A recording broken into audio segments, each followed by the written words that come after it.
դրանից դուրս ինչ կա մեջ, ուրիշ բան կա։ Ուրեմն տեսեք հեղաշրջման համար պատերազմից հետո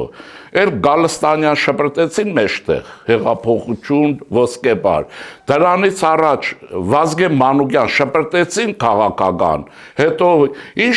եւ այսպես շարք է հիշեք։ Ոչ մի բան չստացվեց, ընտրություն եղավ, մի ժամանակ էլ ասում են, բա ո՞նց կլինի, այն Նայրա Զոհրաբյան իրեն ճղում էր, պարտված ղեկավարը կարող է վերընտրվել, ես այդ ժամանակ ասեցի, որ այո, այդպիսի դեպք եղել, ասում էին աշխարհում եղած բան է,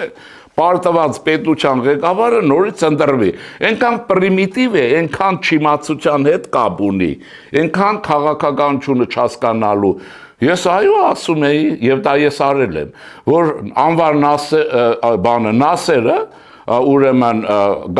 Գամալ Աբդել Նասերը, Եգիպտոսի ղեկավարը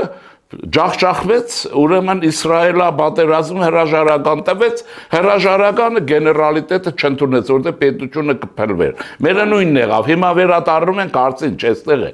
Հիմա ինչ է, ամեն ինչ արեցին, իշխանություն փոխություն չեղավ, բայց դե մնաց մի բան, որ Ռուսաստանի համար կայուն է, ինչը որ դուք եք ուզում։ Հայաստանն անընդհատ անկայունության մեջ պահել։